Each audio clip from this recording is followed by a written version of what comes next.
listening to the 23 Personnel Podcast, a Texas Tech athletics podcast where food and sports clash at the goal line. Here are your hosts, Spencer and Michael. What is everybody? Welcome back to episode of the 23 Personnel Podcast. I am your host, Spencer, joined by Michael. Michael, what's up, man? I'm here, and I guess we're going to talk some basketball, if we must. Talk about the Sunday that was. We could talk about Friday first.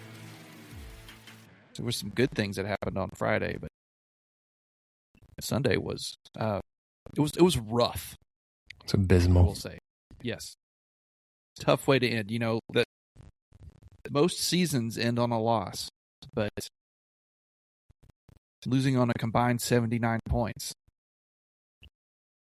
with the two basketball teams is a little bit harder to stomach. How are you? I was pretty down Sunday evening. I won't lie and say like I projected Texas Tech to go deep into the tournament. I didn't look up the projection for the game against Alabama before. So I wasn't like I wasn't going to be like necessarily heartbroken had Texas Tech lost on Sunday. It was just the manner in which you did it. I did look up the projection. Do you know what it was? I don't know what it was. It was a 1-point loss.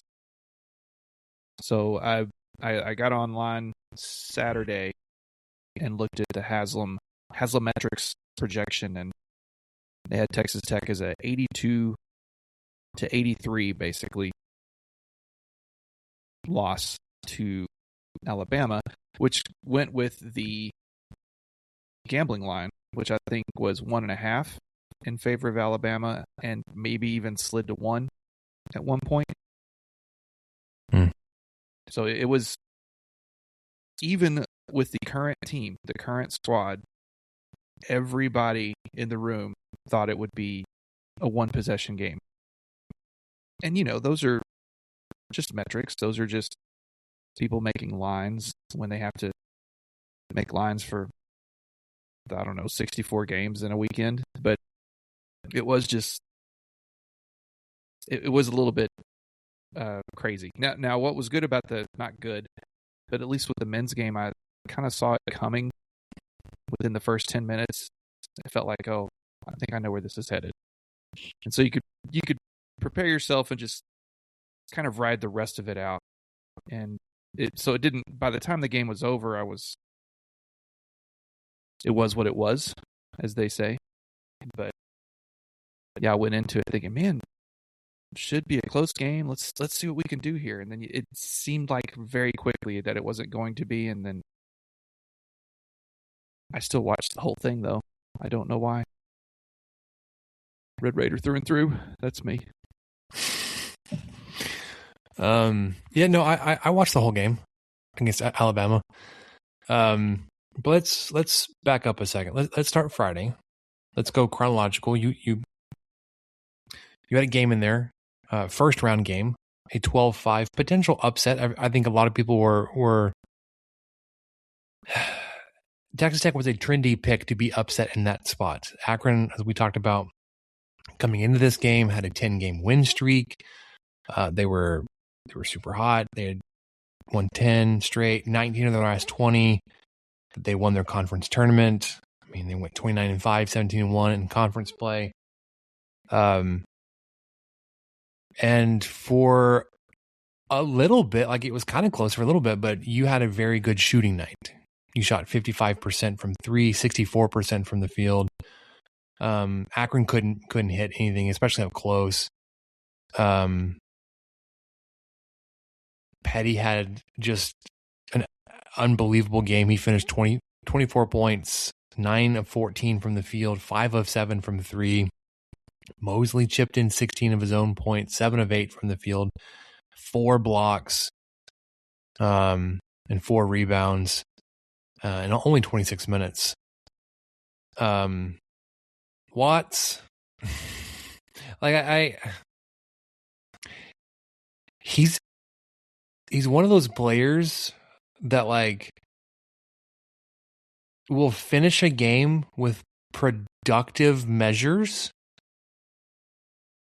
and then afterwards you'd be like, I can't stand to watch that guy play for us.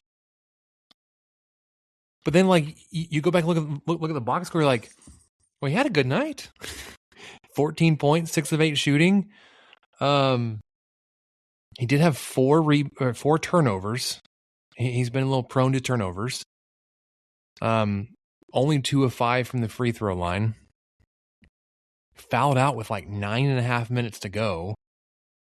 And you're like, well, past him, there's not like a lot of depth with size and experience. You've got Akuntak in there on the bench that could come in for a little bit. Bamboye,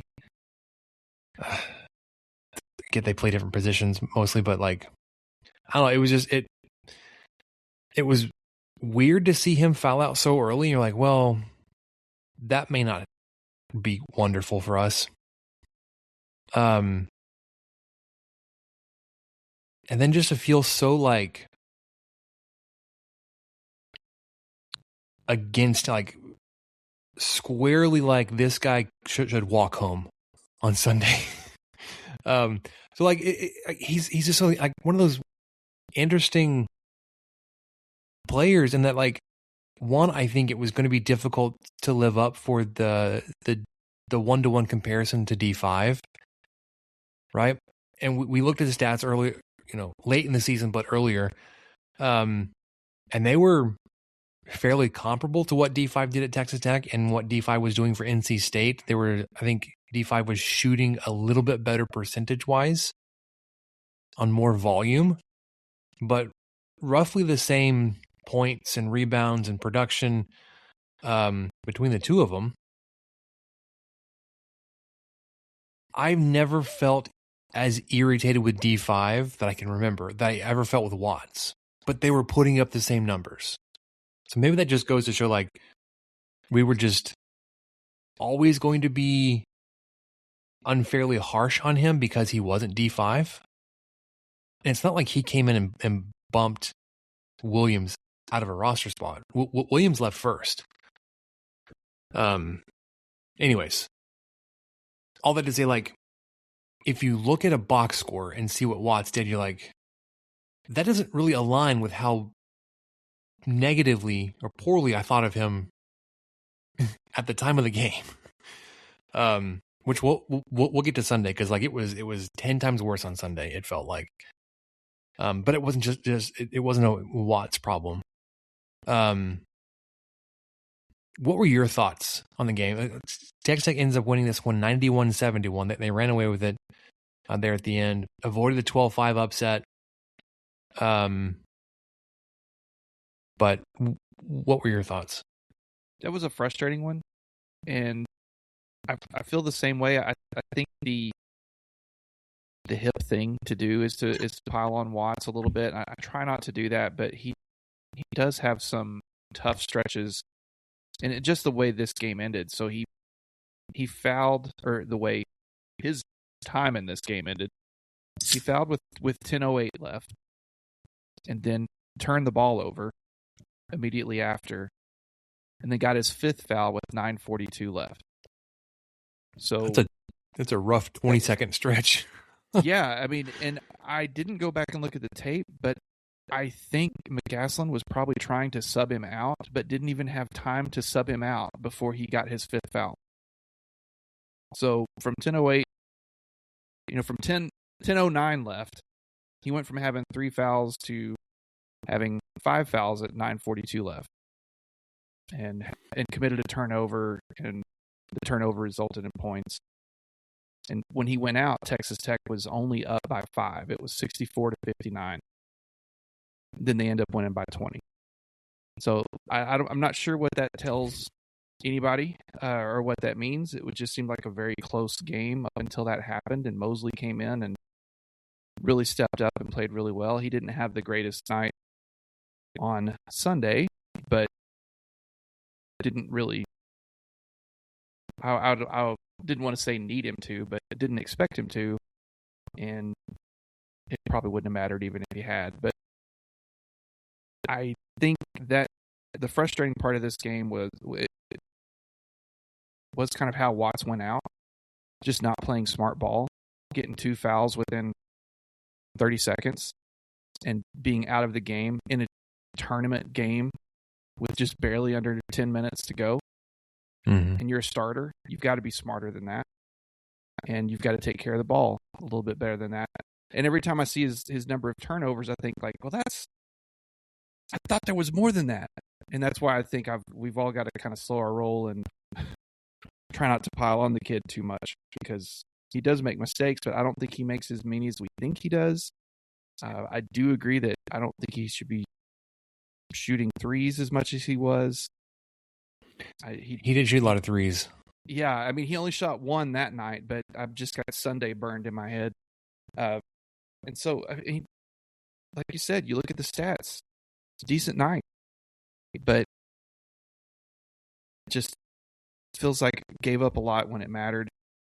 And I mean, really, Texas Tech's defense was bad in the first half, and I think it was partially to do with him. I think people were beating him off the dribble, and they were getting layups.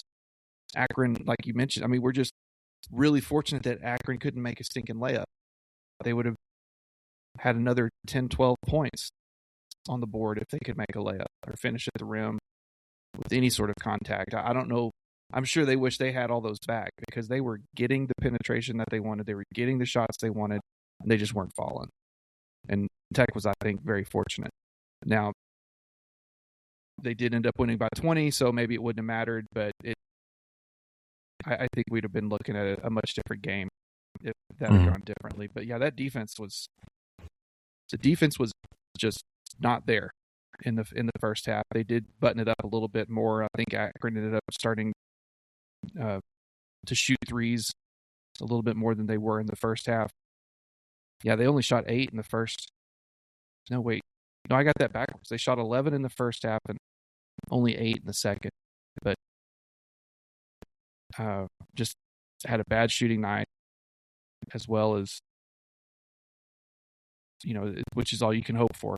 But yeah, man, it was one of those frustrating games. And then you look up, holy cow, okay, we're up by 20. So I think it was a 15-2 run or something right after Watts went out, and that was a lot of Petty was just going off. He and Mosley were having a great, couple of great possessions, several great possessions during that stretch.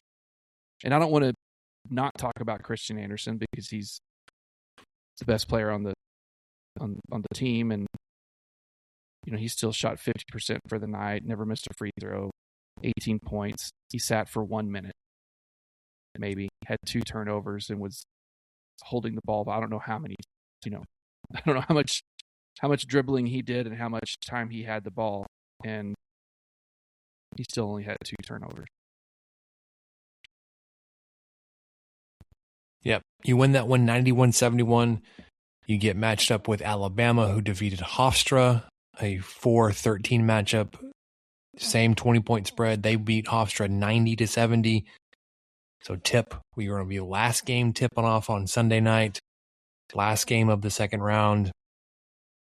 Michael mentioned Haslametrics had this as a narrow 1-point margin of victory for the Crimson Tide. For those that watch the game, know that's not even close to what happened. You got absolutely bullied on the offensive glass. I guess when Alabama was shooting, it was their offensive rebounds, your defensive rebounding in the first half. They didn't have a bad shooting night. First half, they finished 44% from in the first half, but it felt like they had so many possessions where they got multiple multiple attempts at it because you couldn't grab a rebound. They were, I don't remember the exact number, but I remember thinking it, they had, oh gosh, I wrote it down somewhere. It's probably in a message buried in Discord in the game day thread. They had something like, hold on. Rebounds, 47. So they probably had like 18 rebounds within like the first 10 minutes of the game. And you're like, oh my gosh, this is absurd what is happening. They finished up, they out rebounded you for the game 47-35. You're like 12, that's not, I mean, that's more than you probably think it is. In the first half, they out rebounded Texas Tech 30-16. And they had a 12-6 advantage on the offensive boards. They didn't miss much. They shot 44% from the field, 45 from three. They only averaged shooting 35% on the season from three. You gave up 19 made three-pointers. Texas Tech has a program record that you tied 3 times this season at 17 made threes. And they made 19 on you. Pairing that with your very, very poor shooting night, you shot 34% from the field, 16% from three. You were 4 of 25. Got this stat from Mainville and Discord. It ties the worst Texas Tech has shot in any game with 25 or more attempts in the stat head era, going back to at least 2004. 16%. Well, and that's partially because, and we didn't even mention Atwell in the first game. So Atwell had a great first game, 4 of 6 from 3, 5 of 8 overall, 15 points. He, I think, had 3 shots in the first half of the Alabama game. And I don't know if maybe only one of them was a 3. They just could not find him or would not find him. It was a lot of Watts doing a lot of dribbling and then getting the ball taken away or tied up or missing a shot. So it was frustrating, very frustrating offense to watch. But yeah, nobody had a good shooting night at all. But Petty had the best. I mean, not Petty. Atwell had the best one. He was 2 of 5 on the night for 3. Actually, technically, Watts did, I guess, percentage-wise. He was 1 of 4. 25% to Petty's. Yeah. Sorry, to Atwell's 20%. No. No, that's right. That's 40%. Yeah, right? Atwell was 40, and then you had Watts at 25. Yeah. Petty was 0 for 5 after having just a monster game on Friday. Not able to really get that same type of mojo going. Anderson, 1 of 7. And some of those were just, I don't know. He makes some of those, but some of them just felt like, F it, I'm going to shoot a 3 as soon as I cross half court. He finished 2 of 11 from the field. On the night. Yeah. Really, really rough night from him. But I wanted to sing Atwell's praises a little bit. You know, Horner coming off the bench, doing some pretty big things when it was obvious that Watts needed to get out of the game. He had 10 points in 21 minutes. He was our second leading scorer there for a while. He finished with more points than Jalen Petty and Christian Anderson, Luke Bemboy, Josiah Mosley.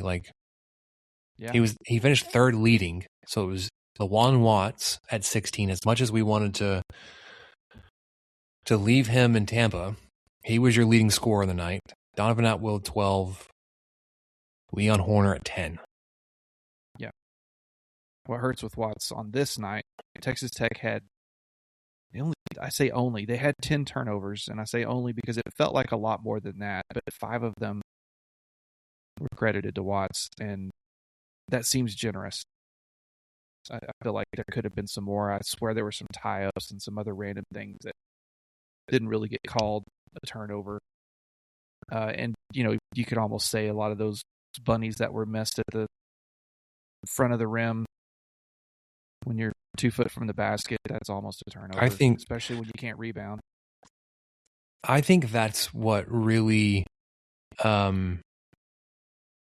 exacerbated a lot of people's opinions. Like, he ended up shooting at such a worse more rate than anybody. No, I meant like for this season, his shooting percentage within 3 feet was like 30%. And that was a significant step back from even last season at Washington State. I was like, if you're within 3 feet, like, you should be hitting 2 or 3. Like, you should be shooting 67%, not 30%. And again, like, if you look at his stat line in 25 minutes, so he played second least of all the starters, 16 points. He was 5 of 6 from the free throw line, 7 rebounds. He was the leading rebounder on the team.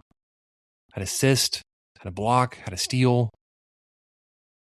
And you're like, well, okay, he went 1 of 4 from 3. I don't love him taking 4 shots, but I mean, his 3 misses felt huge. His 5 of 14 from the field, like, if you take away, if you take away his threes, he was 4 of 10. 40%. It's like, it's not bad. So again, like, in the context of the game, watching the game, you're like, man, this guy is terrible. But then you look at the stat sheet, I was like, I guess you had to be there for it, because, like, to look at his stat sheet outside of the turnovers and why is he taking 4 threes? That's not like really his game, but you look at everybody else like, well, maybe he felt like he had to step up and try to contribute a spark, because Atwell was only 2 of 5, Petty was 0 of 5, Anderson was 1 of 7, and Boye attempted a 3. Horner and Mosley also attempted a 3. Anyways, it's just, you lose, and it was embarrassing. You got down, I think 32 at one point. Yeah, I remember 30 for sure. So probably 32 was the worst. You end up losing by 25. Alabama starters, nobody played more. Well, Filan played 35 minutes, but their shooters played 26 minutes. They were pulled out early. Reitzel, he was 6 of 9 from 3, he had 24 points. Is it Mallet or Millette? I can't remember. He was 5 of 7. He added 15 points. Noah Williamson was also perfect from 3. He was 2 of 2. It's wild because I knew Alabama shoots a lot of 3. That they attempted 42 threes. Mm-hmm. So when they make 19, I was like, well, I mean, okay. They end up shooting 45% on the night, which is ridiculous. But at 42 attempts, too, is like, that's just insane. Yeah, they ramped it up in the second half. They were almost 54%. They were 8 of 15 in the second half. They shot 27 in the first. I was going to get frustrated that they attempted so many threes in the second half, and I looked at it, I was like, they attempted half as many in the second half. Yeah, I didn't fully do the math or realize it, but I mean, Texas Tech only, quote unquote, lost the second half by 1 point, despite keeping up their terrible percentages. Texas Tech scored 40, Alabama scored 41, but Tech was shooting in the 30s overall, and they bumped their threes from 15% to almost 17% the second half. So I'm not even sure how that happened. It's impressive, honestly. But they did shoot 18 free throws in the second half. You were 16 of 18 from the free throw line, yeah. Yeah, which is crazy. That's something we've been begging them to do is get to the line, and it made this game look better than it was because of the free throws. And in the second half, Alabama was obviously pretty content just hanging around outside the arc. They only shot 8 free throws. So this is, I don't know, aside from maybe some random home games early in the season or maybe even some Big 12 games, but this may be one of the few games where Texas Tech actually shot, 9 more free throws than their opponent. That's pretty rare. Yeah, it came down to the difference in points in first half to second half was free throws. Because you were 10 of 31 from the field in the first half, you were 11 of 30 in the second half. You were 2 of 13 from the first half from 3, 2 of 12 in the second half. But you were 3 of 6 in the first half from the free throw stripe line, whatever you want to call it, 16 of 18. Yeah, I mean, and like you said, credit to Watts. He was 5 of 6. Atwell 4 of 4. Petty 3 of 4. Horner came in, was 4 of 5. So, Anderson was 2 of 2. Yeah, a great night at the line, and you could just tell it was a different. They took a slightly different approach the second half. It worked, but it still wasn't enough to pull them out of the hole.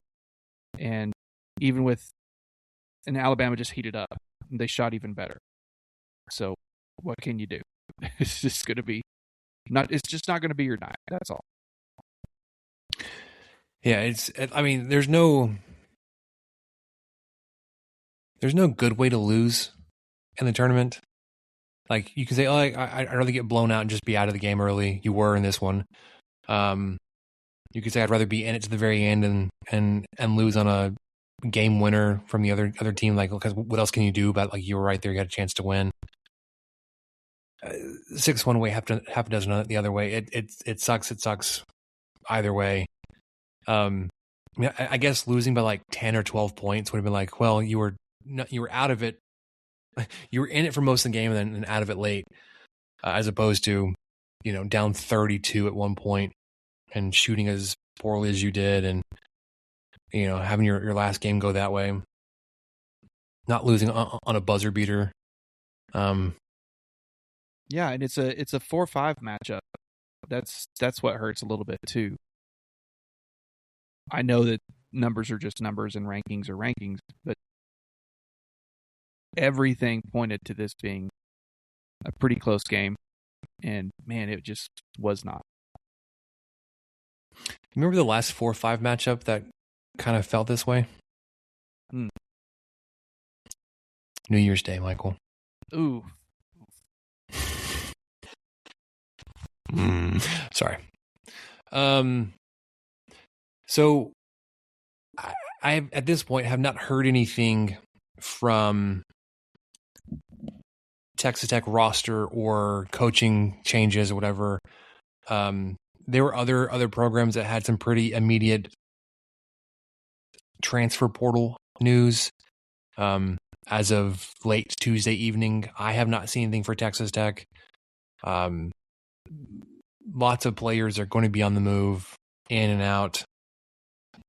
I'm gonna I don't know enough about basketball to say this guy has to go, this guy has to be better. Like, you can go get this guy.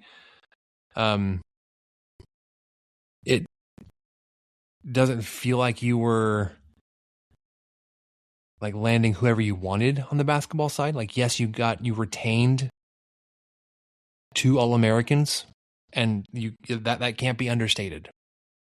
Like, keeping those guys were probably as good as adding somebody else.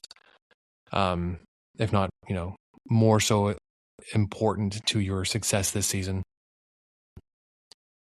But we'll see how the roster shakes out the next couple of weeks. And then over the summer, additions, subtractions, guys heading off to the draft, potentially early. Shakeups on the coaching staff. We're going back and forth trying to figure out if McCaslin is being mentioned for any of these job openings. It feels really weird to see a team lose in the tournament and their head coach be announced at a new school the next day. Like, man, like, what were you doing? Like, you were preparing to play a tournament game, but then if it gets announced that you've taken a new job, on Monday after you lost on Sunday, like you had that locked up in advance. Like you were splitting time there at best. I don't know. I've not heard that for McCaslin or any of the guys on staff, but we did see that the North Carolina Hubert Davis was not retained. They mutually parted ways. McCaslin was not linked to that specific opening. But that doesn't mean he won't be tied to other ones. With Texas Tech's budget capabilities, it's going to be difficult for a team to want to come in and outpay him and or pay a buyout. But, Texas A&M still exists. There are programs out there that will do stupid things with money. Yeah, and McCaslin, obviously he's going to get the benefit of the doubt not having his first team All-American. Yeah. During this run, during this stretch. I don't want to speak for Spencer, but I'm trying not to mention that too much because we can still look at this game without Toppin being in it and still be disappointed and wish that they would have put up more of a fight even though he wasn't there, and acknowledge that, yeah, if he'd have been there, it might have gone slightly different, but who knows? Maybe not. It may not have gone much different at all if Alabama's going to shoot like that. So who knows? Who knows any of that? But I just want to acknowledge the elephant in the room that probably what most staffs and other people are seeing is, hey, he won a game in the tournament. He got his team to the tournament. They won a few more games after Toppin went down. But one, he got Toppin there. And two, Toppin's better this year than he was last year and continues to improve. So there's a lot of... I'm not trying to pour gasoline on any of the gas possibly swirling McCaslin rumors or anything, but he's a great coach, and Tech's lucky to have him, and I hope that we can hang on to him for a long time. Yeah. So the first weekend is over in the Big 12, not the Big 12, in the NCAA tournaments. With Texas Tech being out of it now, part of the allure to me in watching the tournament, especially games that I don't have a rooting interest in, is with the sheer volume of games. You can tune in late in matchups and kind of bounce around and channel flip and get a lot of really entertaining basketball. I don't have basketball fandom enough in me to turn on Georgia St. Louis and watch that game all the way through, or a Alabama Hofstra, Michigan St. Louis. I don't care. But if it's got like 3 or 4 minutes left and the game's within 5, I will turn any of those games on. Yes. And I will bounce back and forth. And I'll watch those all the way through to the end. Now that you're getting into the Sweet 16 and beyond, like the games are going to be less staggered. There'll be more staggered. There'll be a lot less crossover like that. You'll kind of have to pick your spots, like when you want to tune in, if there's a game on, if there's a team you want to follow going out. If you want to pick up a Big 12 team, there's 3 left in the Sweet 16: Arizona, Iowa State, Houston, 2 1 seeds and a 2 seed.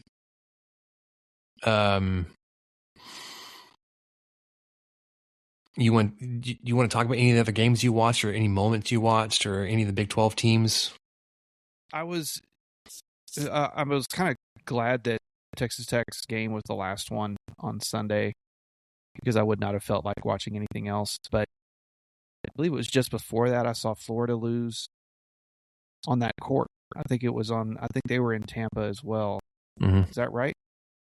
So witnessed that. I got to see a little bit of the Kansas St. John's game where St. John's came back and their star point guard just drove to the bucket, made a layup, and they won by 2. And Pitino just acted like it was no big deal, went and shook hands, and they went to that was it. I saw some great stuff. I think the best stuff I saw was Saturday night. Nebraska Vanderbilt was nuts. That was a great ending to that game. And Vandy was down by 3 and had a chance to win the game. It was 2.2 seconds left. I think Nebraska had called a timeout. I think Vandy was out. But anyway, 2.2 seconds left. They get the ball in just, the long side of half court. Guy shoots it from Vandy down 3, banks and rattles around the rim, and then rattles back out. It was as close of a dagger 3-pointer as you could come up with. And then the game after that, it was close until it wasn't. I forgot who it was. I'm already forgetting.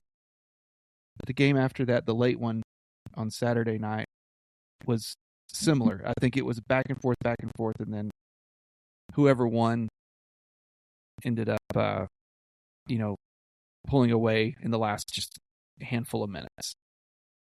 And I am blanking on who that was. Was it Purdue versus somebody? Or, no, it was Arkansas, maybe. Arkansas beat High Point Saturday, 94-88. That was it. Because they were back and forth the entire game. They were close. That was like a 12-something matchup. I forget what that was.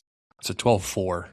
Yeah, a 12-4. So I'd been keeping an eye on that one, but that Nebraska game, of course, like you were pointing out, it was further into the game, so I was watching it instead. But yes, you're gonna kind of miss that a little bit. I think I'll be fine by Thursday, and just we'll get to the Lady Raiders game a little bit in a second, but just that Sunday, seeing those back-to-back losses was really tough. But I think I'll be good. I'll be good to go. Watched the little Spurs last night. Getting back into I'm already back watching sports. We're good. We're fine. It's no big deal. But at that moment, at like 11:30 on Sunday night, I thought, man, I don't know if I'm going to watch any more of this tournament. And then I woke up the next morning and looked at the Sweet 16 and was like, yeah, okay. Houston, Illinois, yes. Texas, Purdue, yes. I mean, all of these look pretty darn interesting to me. I could come up with a reason to watch every single one. Yeah, so let's go around the Big 12, and then we'll get to the Sweet 16. So Arizona was a 1 seed out in the West regional. Their first round game, Long Island, battle for the iced tea. Arizona won. Did you see that back and forth on Twitter? No, I didn't. So somebody said like this is like the greatest matchup in round 1 because you're going to get a Arizona versus Long Island battle for the iced tea, and then the Arizona tea brand came out and said you're going to hate when you find out where we're located, and like they shared like a screenshot of their headquarter Google map, and it was like on Long Island. Oh my gosh!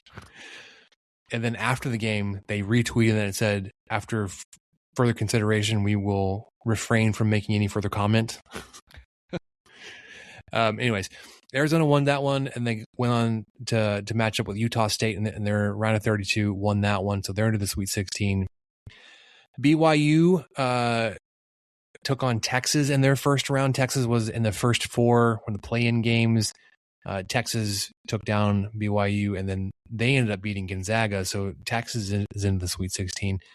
Iowa State from the Midwest, they put it on Tennessee State by 34, 108-74, and then beat Kentucky by 19, and it was not close there. Yeah, it was over early. Yeah, we've seen Iowa State do that to a certain team that we cover and follow. It was not pretty. Houston, the 2 seed in the South, Idaho State, they beat them by 31. Then they matched up with Texas A&M in the second round, and then beat them by 31. So, sucks to suck. But that was an intriguing matchup for Houston fans, Houston-based fans, between Houston and A&M. They're in Houston. Kansas, the 4 seed in the East, they had Cal Baptist in the first round, kind of snuck by them 68-60. And then, Michael, you touched on the buzzer beater game winner there from St. John's, 67-65. So Kansas is out. BYU is out. TCU 9/8. Ohio State in the first round, 66-64. Moved on with a chance to face off with the 1 seed Duke. And Duke, I am not here to defend or stand up for TCU, but Duke got some very favorable whistles and calls there. They rolled TCU 81-58. So they are out. UCF, the 10 seed out East, they lost their first round matchup versus UCLA. So I mentioned that Arizona, Iowa State, and Houston are the final 3 Big 12 teams remaining. Sweet 16 is set. We got 4 games each night, Thursday and Friday. Thursday night will be the 2 seed Purdue versus the 11 seed Texas. 4 seed Nebraska versus 9 seed Iowa. The 1 seed Arizona versus the 4 seed Arkansas. The 2 seed Houston versus the 3 seed Illinois. Those last 2 games, much more interesting to me than the first 2. And then on Friday night, you got Duke, St. John's. That one could be pretty good. Michigan, Alabama, UConn, Michigan State, Iowa State, Tennessee. So I think for me, from my eyes, there are 2 games each night that have my interest. Thursday would be Arkansas, Arizona, and Houston, Illinois. And then Friday would be Duke, St. John's. Although it's more of like, I would check the score on that one, or if it's close late, I'll turn it on. And then Iowa State, Tennessee. With my volunteer roots, I would watch that one. Well, yeah, Tennessee, that's who beat Florida, isn't it? Is that right? No, it was Iowa. Okay, my bad. It's a lot of basketball. It's hard to remember all that. Yeah. Lady Raiders. Okay. They played on Sunday. Well, they also played Friday. Yes, they did.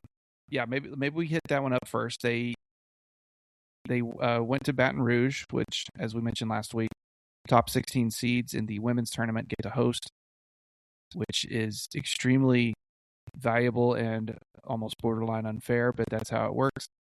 So, game 1 was versus the 10 seed. Texas Tech was 7 seed. 10 seed Villanova. That was on Friday. Very close game, tight game the entire way. Won 57-52. Maupin got off to a really slow start.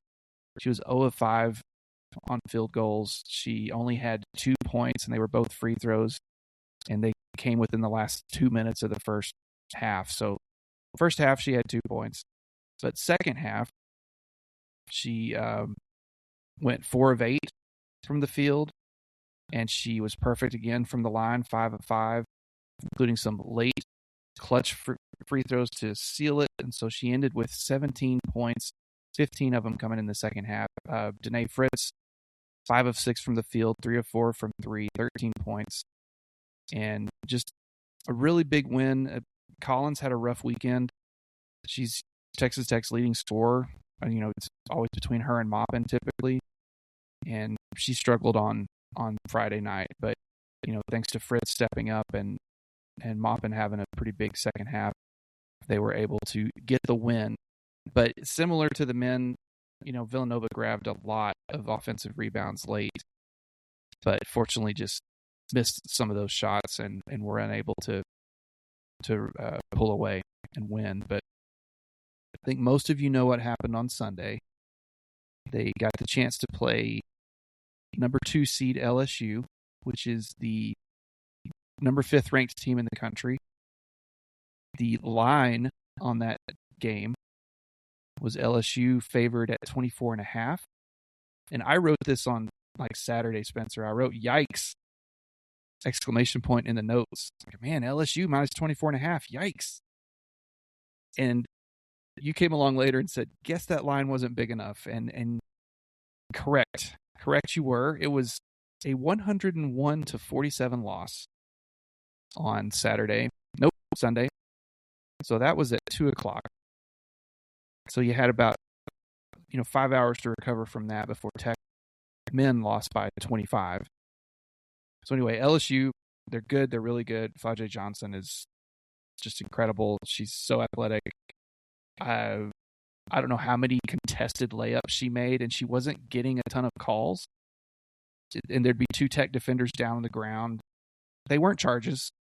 They'd just be down on the ground, and there'd be all sorts of contact, and she would make the layup. Just really an incredible player. It's not like I've gone around and watched LSU basketball. It's really hard to root for their coach, but she's excellent. So they really made a huge deal about that on the broadcast, which is fine. I guess it was very much a homer broadcast. Texas Tech was mentioned only when they had to be. It was all about Flau'jae Johnson's last game at home. It was about this team, everything they'd done together, everything she's done together, and then it's at their home court. All of the things. It was pretty. That made it harder to deal with. But anyway, so LSU, they're really good. They came in, and I didn't know this until afterwards, averaging 95 points per game this season. 95. This is a women's college basketball team, not like the Charlotte Hornets from back in the day or something. This is 95 points per game. That's insane. And so it kind of hurt a little bit to realize that they broke a single season record with this victory that's been around since the late 80s. So the 2025-26 LSU Tigers team now has the most ever single season 100-point games in women's basketball, with 7, I believe. I think it was 6 before. I can't remember. But that also makes me think, I wonder if they went for that record, which doesn't sit well, but if you can't stop them, what can you do? So anyway, Tech was able to hang around a little bit in the first quarter. I believe it was 19-14. And that was due to some strangely favorable whistles. I think Maupin had, of those 14 points, she probably had 7 or 8 of them, and most of them were free throws. And you thought, well, okay, LSU rattled off to some crazy 14-2 start, and then Tech kind of battled back. And at the end of the first quarter, you're down by 5. You feel like, all right, this has a chance. And then the wheels just really fell off, man. Tech was turning the ball over, and every time they turned the ball over, I think LSU scored, or they almost did. So the second quarter, Tech lost that one 24-11. Third quarter was really bad, 33-7, outscored by 26 in the third quarter, and then the fourth quarter outscored 25-15. So just never won a quarter. It was the best it got was at the end of the first, but yeah, the LSU out-rebounded Tech 44-27. They outscored them in the paint 46-12. A lot of that was on layups. Tech was shooting a lot of threes, but they weren't making any. Texas Tech had 19 turnovers. LSU had 10. The points off those turnovers is what's insane. So out of LSU's 10 turnovers, Tech only managed 4 points. But out of Tech's 19, LSU managed 32 points, which is 1.7 points per turnover. So almost a bucket every single time Tech turned the ball over. They would capitalize on it. And that goes to this stat, with Texas Tech having 0 fast break points on the day, where LSU had 24. It felt a little... this one felt almost worse because of how much of a home field advantage it was there. It was really tough to watch, and how much they were celebrating, and fine, that's great, that's good for them. But man, it was just a dagger seeing our team be the sacrificial lamb for this really great LSU team on kind of a dominant run historically. But just the Lady Raiders had to be on the other side of that. So that one, that's what made it frustrating. I did have to turn this one off.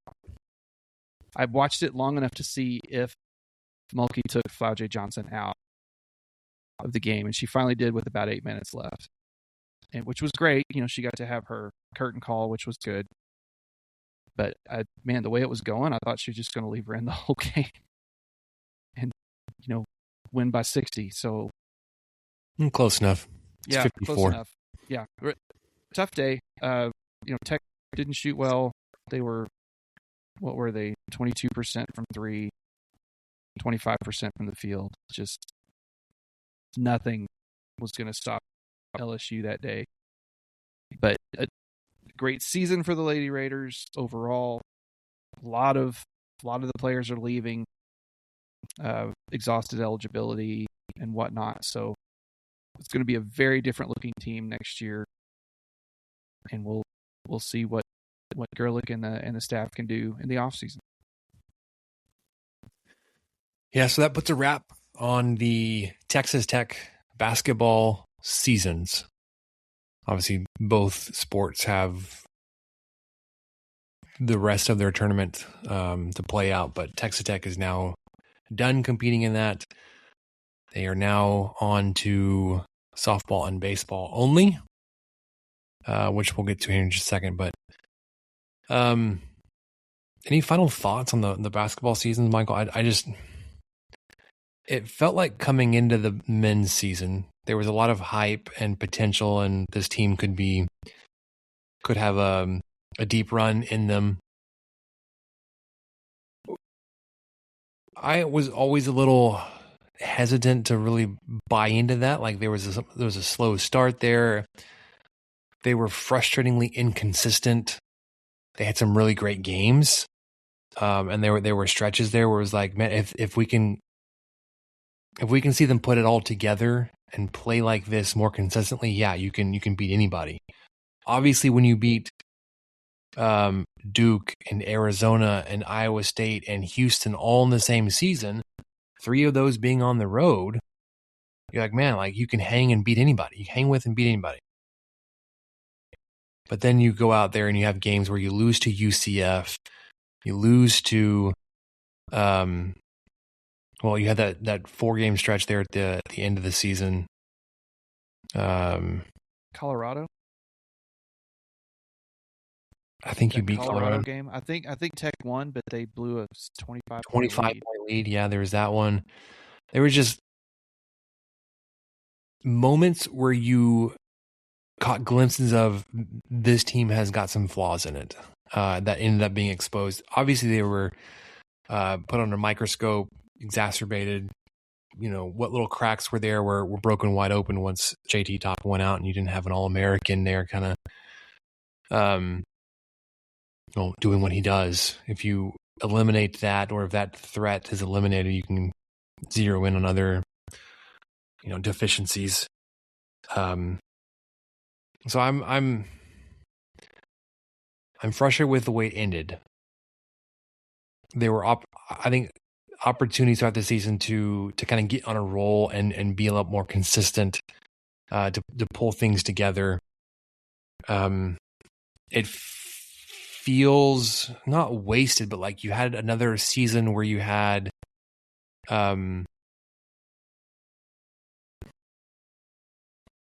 it's hard not to say generational, but like you had some top tier talent and outstanding production season wise, not only from Toppin, but from Anderson, from Atwell, flashes from guys like Mosley and Petty, to then for it to end the way it did. You lose 4 or 5 there at the end. Your last game you lose by 25, and it was never really close. It's just like, man, I hate how the way this season ended.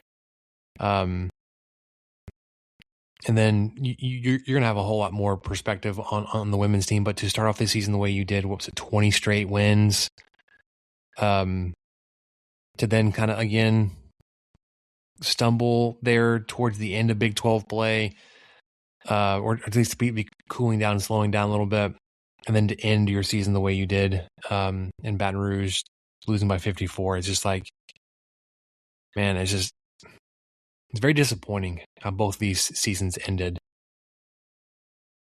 Yeah. So. Yeah. I'm pretty much there with you. I did not expect the Lady Raiders to make the tournament. I mean, that's one of the things that you can kind of go back and you try to put it in perspective. Hey, they made it to the tournament. They made it to the second round. They haven't done that in 13 years. It's an accomplishment. It's something that should be celebrated. But then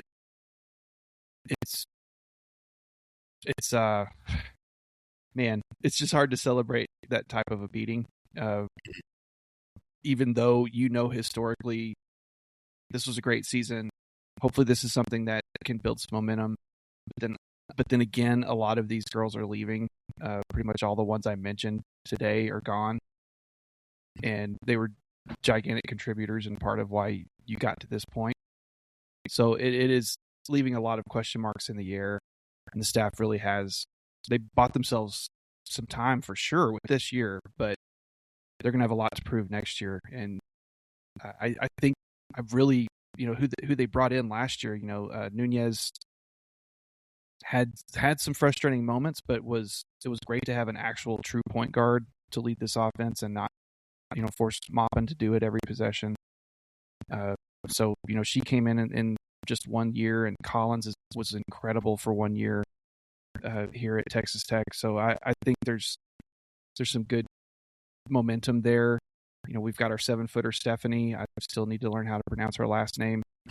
She should be available next year. That shouldn't be a problem. Bristow's going to stick around, I hope. But that's really it. Sonogo's gone. Malone's gone. Fritz. Nunez. Maupin.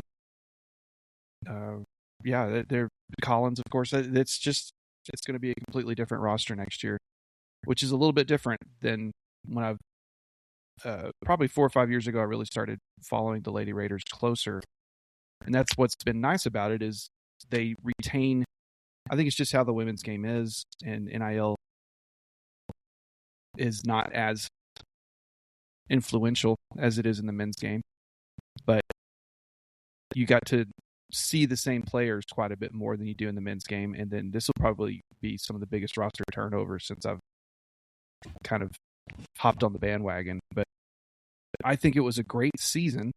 I hate that it ended with that particular game, but LSU is a juggernaut, and I need to see how far they go beyond that. I hope they wind up in the national championship or something with the kind of performance they put on, but who knows? And as far as the men, I think you and I are in a very similar position.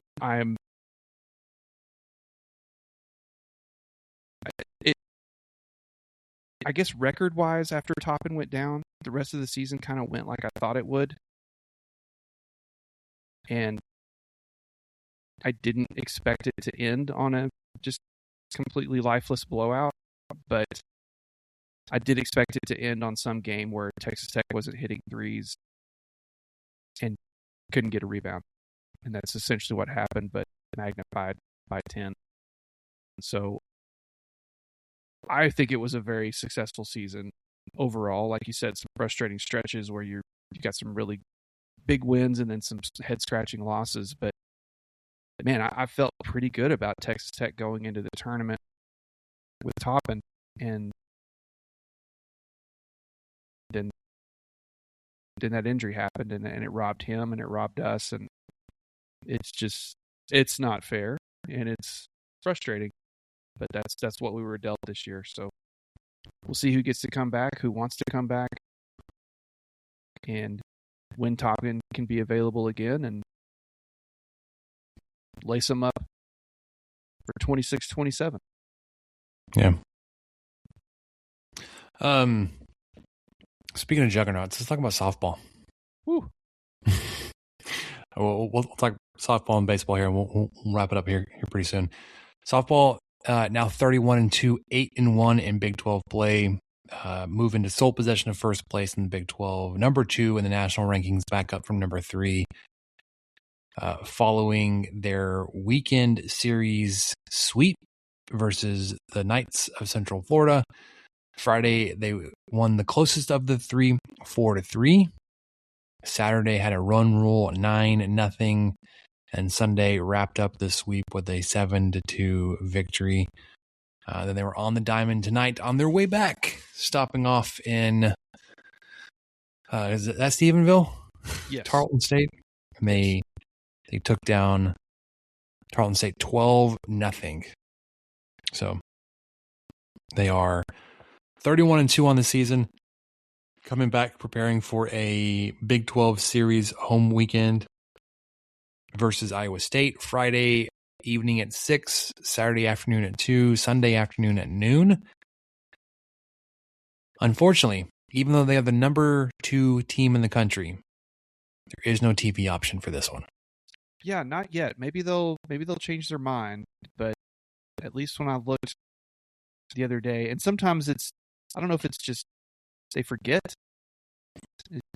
But anyway, if there's no TV listed, check ESPN Plus anyway and see if it's there. That's all I can say. Potentially.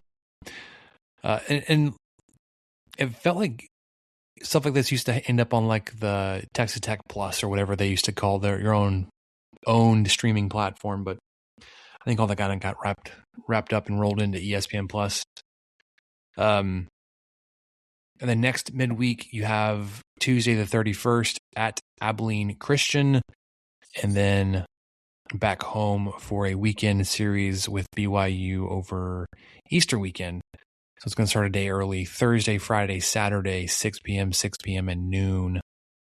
And that one, again, like Iowa State, no TV listed at this point, but that may get updated. Baseball has had a week. They've gone 3-1 since we last recorded. They took the weekend series at Arizona, 2 games of 3. Friday night, they won 9-5. They lost Saturday 14-6, then bounced back on Sunday to win that one 12-10. And then this afternoon, they took down New Mexico 12-2. So they are now 16-8, 4-2 in Big 12 play. That is good for a 3-way tie for third. There's 2 teams tied for first, 3 teams tied for third. Arizona State and Kansas up there at 4-2 in Big 12 play. Your next games will be this weekend at TCU, Friday, Saturday, Sunday, 6 p.m., 2 p.m., 1 p.m. Catch those over on ESPN Plus. And then you also play Abilene Christian on the 31st, but you will be in Lubbock, 6:30 first pitch on ESPN. And then your Easter weekend series will be versus Houston. Also Thursday, Friday, Saturday. Well done. I've got nothing specific to add. I wasn't able to catch any of these games. It's hard with basketball tournament going on, except for Caitlin Terry is her. But you got more production, more support from obviously more players. They're a fun squad to watch. Again, if you haven't caught on to college softball, it is a very entertaining game, especially when you're this good. Yeah, fast moving. It's a lot of fun to watch. All right, a couple things on football I want to touch on before we get to what do we learn and wrap this bad boy up. Spring practice is still going. Today was their first day in full pads, so progressing as one would expect, but that's coming up. And then Thursday, Texas Tech is hosting their pro day.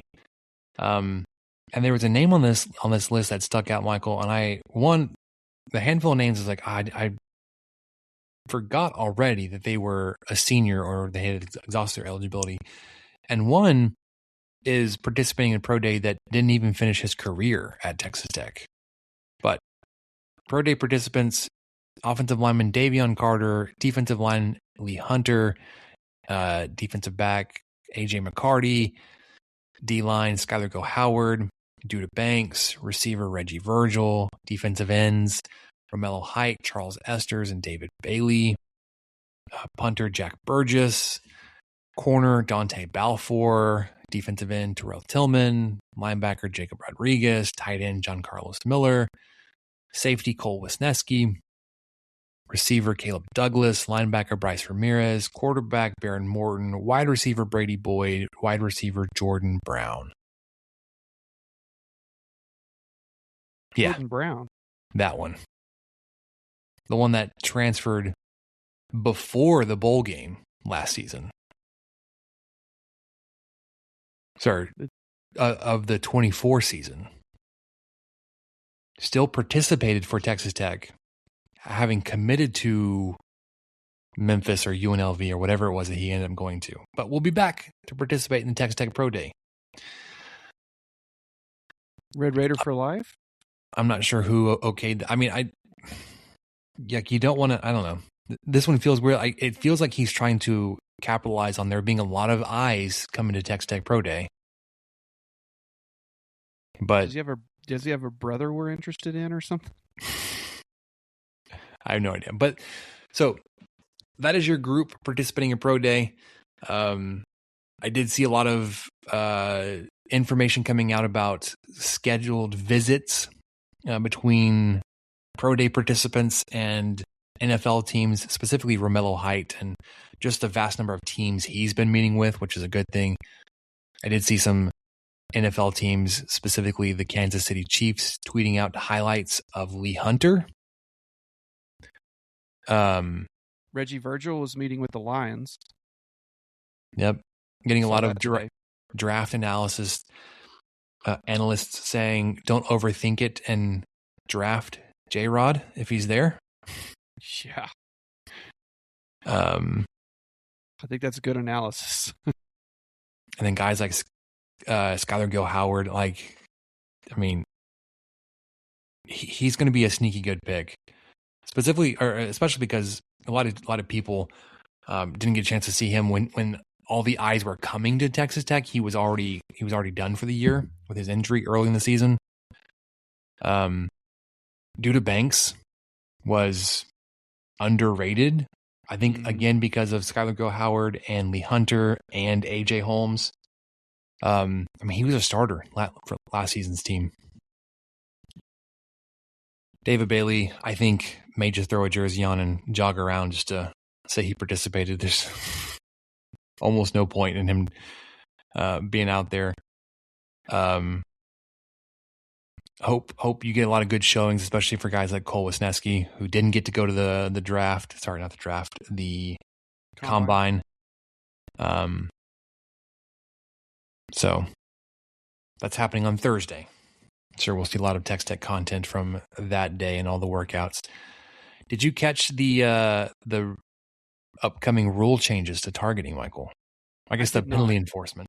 So I saw you post this, but I didn't get a chance to click it.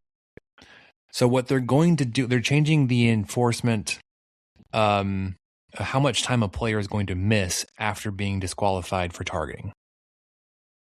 So for a player's first offense in the season, they will miss the rest of that game, but no more, no matter when it happens. So if it happens in the second half, it used to roll over, you miss the first half of the next game. First offense into that game, you're done. Or your disqualification, you've served your time. Second time, you will miss the first half of the next game. I think it still applies no matter when. You're going to miss a full game of game time. A third time, if you're disqualified for a third time during a season, you will miss the entire next game. Wow. So, and then this tweet from CFB King said, no players were disqualified for targeting 3 times in 2025. So it's an exceedingly rare case.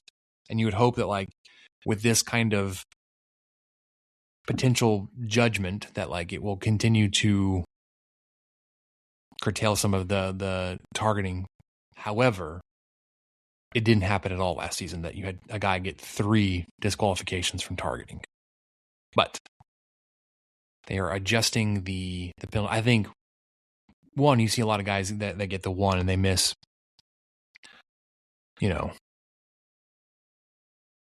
the first half of the second game, which like you can kind of make that make sense if it happens like late in the fourth quarter. Like, okay, he would have missed two minutes if this year's rule change wasn't in effect.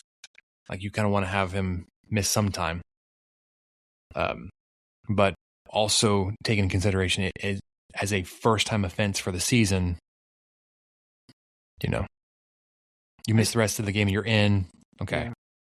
Yeah. I think, one, I'm reacting live to this because I had clicked the link, but I think I like it because I do think the targeting rule, I know a lot of people get frustrated with it, and I think they do a decent job of keeping it decently consistent. There's probably some times where they just call it textbook targeting because of the slightest leading with the crown, or they hit the bottom of the face mask or something like that. And I feel like those times, okay, you can kind of use some judgment and maybe let that go. The player was actually pulling up, or he obviously led with his shoulder, but then the offensive player moved last second, or stuff like that. You can't expect a player to make all those decisions real time. And I feel like as long as they're trying not to target, they shouldn't necessarily be called for it unless it's truly blatant. But anyway, that's neither here nor there. I think this hopefully will kind of correct some of that, because a lot of times, like you pointed out, if there wasn't a single player last year that did it 3 times, then hopefully that's going to make this a little bit less of a game-altering punishment when you get a targeting call on the first drive of the second half, and then the player is not available the rest of that game and the first half of the next game, and the next game is your first playoff game or whatever it may be. So I'm open to them keeping the targeted rule as is, but I do like that they're trying to lessen the punishment a little bit for first-time offenders. I don't know how else to say it. So, going through the comments, 2 main themes, well, 3 really. One, the picture they used for this tweet was of the hit from Texas against Arizona State and the bowl game and their playoff game a couple years ago. That wasn't called targeting. It was the controversial one that wasn't called. Oh, yeah. So they were like, this wasn't even targeting. Okay. 2, that's funny. They said this wasn't really the rule change everybody was wanting in regards to targeting. It's like, we wanted like a distinction between like incidental head and neck contact versus like intentional. And 2, like, we need clear definitions of what targeting actually is, because the judgment is it's too varied. I swear I've seen some targeting called because, well, like I mentioned, they just stick to the letter of the law. Yes, the player's got his head down, but he's obviously leading with his shoulder, but his helmet graces the bottom face mask of a quarterback or something, and it's just, oh yeah, that's targeting by the letter. You gotta call that. I'm like, do you have to call that? He was doing everything he could to not lead, to not do that. But, or I don't like the ones too where the face mask hits the face mask or stuff like that. It just doesn't sit well. There's no launch or whatever else they're looking for. It's just trying to make a tackle and some helmets touch.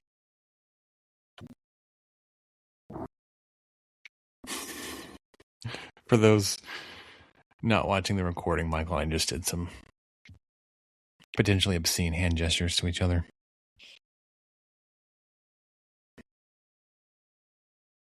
Anyways, let's wrap this up with what we learned, Michael. What do you say? Let's do it. All right. Check in the notes section. It's empty, but I do want to touch on this. obviously those that are listening to the podcast, when you download it, you look at the art, or if you're watching on YouTube, it says this is not goodbye. It's looking at a picture of McCasland too, because the tournament's over, and it's, you know, quotes kind of tongue in cheek, like it's I'll see you later. When the season comes to an end, like it's disappointing.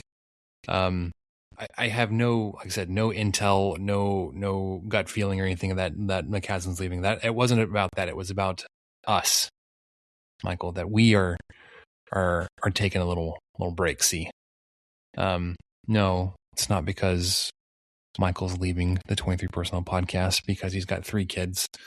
Wait, I have 3 kids. No. Yeah, I was going to say that's you. No. It's been one that we've been thinking about for a while, and it unrelated and uninfluenced from the Gauchos, but also like we've had this one kind of simmering for a little while. We talked about it. We will be back at some point, probably a little bit later in the summer, to touch on postseason play for softball, getting into the softball World Series and see what they're doing. We may be in around spring game time to talk about the football spring game and any basketball roster moves or stuff like that. We'll maybe back here and there, and then the plan is now to be back for fall camp. And to get going for football season again. We're not going to drag out and do all kinds of ridiculous and like stretch out like baseball coverage or softball coverage and off-season restaurant sauce rankings. As fun as it, like, we just have our commitments have us focused elsewhere than to be messing around with that nonsense. So, it's not goodbye. We're not shutting it down. We will be back. Can't tell you exactly when, but soon. We'll have something. And I mean, we're not going to just fade away into nothingness and never come back and just decide in the break that we wouldn't do that. We've been doing this for too long just to disappear.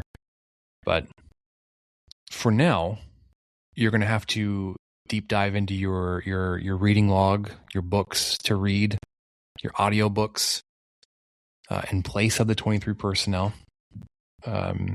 You'll get this time back to spend on furthering your own advancement and entertainment away from Texas Tech Athletics podcast. But anything you want to add on us? I was shaking my head. I was shaking my head, which is great podcasting. I've just, 7 years into this, I've just really gotten so much better. But no, not a lot to add. Right there with you. We'll pop back in. This isn't goodbye forever, that's for sure. And when we do pop back in, we'll give you some heads up, probably via the Twitter that I don't know if I have the password for anymore, which is fine. I don't even know how to use Twitter anymore. Spencer's got it. We're set. But yes, just taking a little bit of a break, and we'll keep y'all updated when we come back, and reach out to us and keep interacting with us on the Twitters. Hey, appreciate the comment from Steve here. Appreciate y'all's time and happy for the time you get to spend with your family. Yes, that's definitely something we'll be doing. And I am currently reading Comanche Moon for the second time. You mentioned that. Yeah. And it's, or that you wanted to. You mentioned that you wanted to get that book back up. Yeah. I started it, and funny story about that really quickly. Okay, what I learned here, I do have it actually of what I learned now. If you want to pivot, do you have anything more to add on this? Mm-mm. Okay. So, since I'm reading Comanche Moon, I thought, I've never seen the miniseries, and it's got Steve Zahn in it, and it's got, is it Carl Urban, the guy that played Bones and played Dr. Judge Dredd and stuff. Anyway, it has Val Kilmer in it. I thought, man, I need to give this series a shot. And so by the time I figured out what streaming service it was on or something, I was going to have to rent it. And I thought, shoot, can I just buy it on a digital video disc? And I did. And so what was great was as I go to my Amazon package, I open the envelope and I pull out none other than a copy of Midway, the movie that they made, I don't know, 5 years ago or so. Woody Harrelson's in it. Dennis Quaid. Wait, no. Yeah, Quaid. One of the Quaids is in it. Not Randy. Dennis. Someone else. A couple other people. Real shiny looking movie. Kind of looks like Pearl Harbor. But on that DVD, on the back of it, there's a barcode that clearly says Comanche Moon. So what I learned is that was definitely put in the mail by some sort of robot, because they just read the barcode, no one noticed that this was completely the wrong movie, and then they shoved it in an envelope and sent it my way. But I did get the replacement copy this week. I'll watch it after I read the book. This is the first time I've ever reread a book. I've got a few more I want to read again, but this one really makes me want to read Lonesome Dove again. Like I might just roll right into Lonesome Dove after this one. I don't know. I may wait, but that was what I learned. I didn't think I had anything, but I did. So you mentioned Dennis Quaid. You mentioned both Quaids, but Dennis Quaid. Did I tell you that I shared that he traveled to Corpus Christi when President Trump visited? No. He was in that show they put on down there at the port. He got called up to the stage real briefly too, and he said, I was like trying to multitask. I was at work and then live streaming the thing on my phone. Dennis Quaid was there and got called up to the stage for half a second. I don't remember exactly. I didn't hear what he said, but I can't remember if he's a Texan or if I think he lives here. Yeah. Okay. I couldn't remember for sure if he. Sorry, Houston. Born in Houston. Okay, that makes sense. I just knew he had an association with Texans, but I didn't know if it was like Billy Bob Thornton, where everyone or Robert Duvall, rest in peace, by the way. That happened the last couple of weeks. I don't think we mentioned it, but both of those guys, you kind of think, oh, well, they're maybe not Duvall so much, but Thornton, you're kind of like, well, he's Texan, right? No, neither of them are. They're just both associated with it because of some stellar acting they've done as portraying Texas. Because you mentioned like just all the connections there. R.I.P. to Chuck Norris. Yeah. Walker, Texas Ranger. Man, I just thought he would never. I thought he would outlive us all. Yeah, I mean, it was going to be by his choice. I'm not saying like he ended his own life, but like all the Chuck Norris jokes were, which we had to introduce our children to. We had to say, hey, like, because like, what's the big deal? I was like, well, let me introduce you to Chuck Norris humor. That was a heck of a time on MySpace, people. He didn't get it. My oldest son did not understand it. I was like, well, you missed out on. It's not for you. Yeah, missed out on my headline quotes on MySpace. Yeah, 2007. You would have really gotten it then. Yeah, like he built the hospital he was born in, shook the doctor's hand, and drove his mom home. He wrote his own eulogy. He didn't die. He leveled up. The only thing behind his beard is another fist. Yeah, there were a lot of like roundhouse kick jokes too. But, anyways, so yeah, I think that's a oddly fitting place to leave it for tonight. I don't know. We couldn't have scripted it any better. Yeah. That'll do it for us here on the 23 Personnel Podcast. We will be back at some point to talk about spring football, basketball roster, and potential staff updates. and get you set and following along to the College World Series softball, hopefully with Texas Tech in it. Until then, Michael, I'm Spencer. Catch you guys next time.